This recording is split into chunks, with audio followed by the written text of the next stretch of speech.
Jason Falls with SocialMediaExplorer.com and Social Media Explorer TV, and this is part two of a two-part series with Rob May of BusinessPundit.com, who is walking away from BusinessPundit.com at the end of the month, and he will be blogging now on CoconutHeadsets.com. Yesterday we talked a little bit about his decision to walk away and whatnot, and what he's planning on doing at Coconut Headsets, so go to yesterday's post and check that out. But today we wanted to tap into the knowledge and experience of an established blogger, one who's been very successful in blogging, both from an influence standpoint and certainly by monetizing his blog as well. BusinessPundit.com is one of the top business blogs on the planet, and Rob built that over the last 5 years. And so we wanted to tap into that knowledge and ask him a few questions about how you could improve your blogs and some ideas that he might be able to share with us. So Rob, thanks for taking the time to sit down and talk to us. 5 years into BusinessPundit.com, what do you think is the key to someone starting a new blog in today's blogging environment? I think the key initially when you start a new blog is to be consistent. People don't like to link to blogs, they don't like to read blogs, they don't like to pick up their RSS feed if they're afraid that you won't be around in a couple of months. And it's very, very common for people to start a blog, they write every day for 6 weeks, then they go down to once a week, and then they just drop off the face of the earth. And so I think that consistency really shows that you're going to stick with it, and that helps to build an audience. Number two, I think if you're just starting out, it takes a while sometimes to find your voice, and that's another very important part of blogging. People need to know what to expect to some extent. If you went to a site every day and it was just some random guy writing about some random topic in a totally different tone, you wouldn't come back. So there has to be some element of consistency, whether it's the type of stuff that you write about, the format of the posts that you do, the attitude that you take, something like that. I know one thing that new bloggers also like to ask right off the bat, even though it's probably premature, is how to make money blogging. And you've made money blogging. How do you do it? Well, so I didn't, the first year and a half I didn't monetize my blog at all. And then when Google AdWords started to get popular, I put it on my site. I made maybe $25 a month, and I thought it's really not worth it to aggravate my readers with these ads.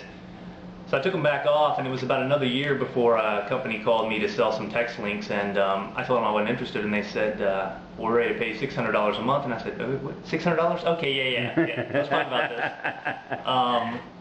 So I think I wouldn't worry about monetization for the first 6 months. I would worry about building your influence, establishing yourself as an authority in whatever niche it is that you're covering, and work on building your reader base.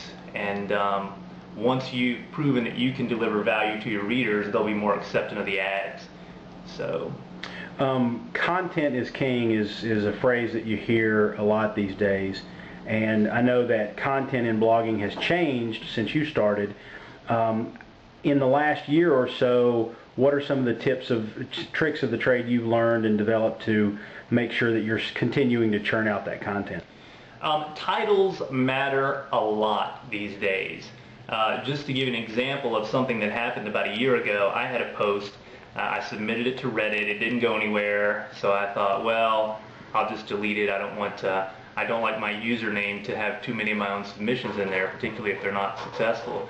So I took it out, and about a week later I noticed I had a big traffic spike, and when I looked at what it was, somebody else had submitted my same post with a different title, and it had gotten to the front page of Reddit. So I think titles matter a lot because you need to entice people, you need to pull people in, but they also have to be sincere. There's a lot of people that try to bait you with very catchy titles. You get to the post and you go, well, this is a waste of my time. So I think you have to be creative with your titles, but you also have to back it up with very good content. How big of an influence are the social bookmarking, social news sites in blogging today? For most people, they do matter. For some niches, obviously, if you're doing a blog on knitting, you're probably not going to get a lot of traffic from a Reddit or a Dig or even a Delicious. Mm-hmm. But if you're writing about anything that's mainstream, particularly if you're writing about business or technology, they're very, very influential. It's a great way to pick up new readers. They don't click on a lot of ads. So if you get a 50,000 person traffic spike from something like Digg. Don't expect a huge increase in monetization immediately, but you will pick up some new RSS subscribers. And it's been interesting to watch over time how the social media space has changed. Initially, Digg was the big thing. Then when Reddit came along, it was much easier to get to the front page of Reddit and get similar traffic. And now I think StumbleUpon is probably the best chance for a new blogger to get a big traffic spike of several thousand visitors. Yeah, I know I get most of my traffic from StumbleUpon. I love that site. I guess another question that I had for you, probably the last one, is all about sort of metrics, measurement, and what do you deem the most important factors in determining the value or the success of your blog? Well, everybody has different goals for writing, and obviously if your goal is monetization, then that's going to be your key metric. Otherwise, I think the things, if you're a new blogger and you just want to grow your blog, I think the biggest thing to look for is RSS subscribers, because that shows when people pick up your RSS feed, they may not read you every day, they may not click through on every post, but it means that they find you influential enough that they want to monitor you and they want to give you some regular attention. Also, if you're writing in a popular niche and you're writing decent stuff, you should see an occasional traffic spike from StumbleUpon, from Reddit, from Digg. Your articles should be getting picked up by other bloggers. And I would say that I primarily measure incoming links from other people in my niche, and then the traffic spikes that I get from the various sites in addition to RSS subscribers. But obviously it's going to be a little bit different for everybody.